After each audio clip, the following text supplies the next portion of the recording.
আজি গৌৰৱ গগৈ আৰু এটা কথা কৈছে যে 10 সেপ্টেম্বৰ কেতিয়াবাই গ'ল কিন্তু এতিয়ালৈকে মই সময়ত ৰখি আছো মোক বুজাব নালাগে তেওঁ ফুৰ্তি কৰিব নালাগে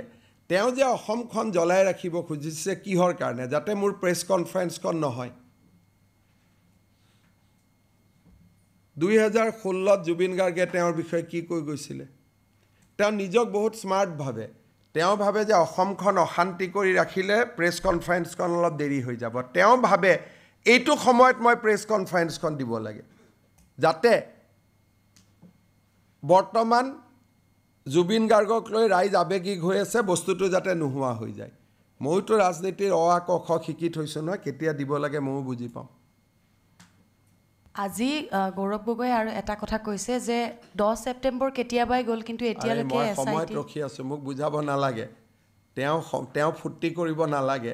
তেওঁ যে অসমখন জ্বলাই ৰাখিব খুজিছে কিহৰ কাৰণে যাতে মোৰ প্ৰেছ কনফাৰেন্সখন নহয়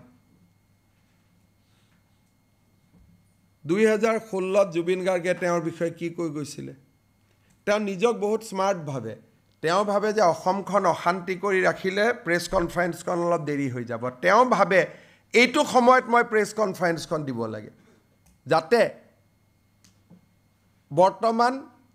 জুবিন গাৰ্গক লৈ ৰাইজ আবেগিক হৈ আছে বস্তুটো যাতে নোহোৱা হৈ যায় মইতো ৰাজনীতিৰ অ আ ক খ শিকি থৈছো নহয় কেতিয়া দিব লাগে মইও বুজি পাওঁ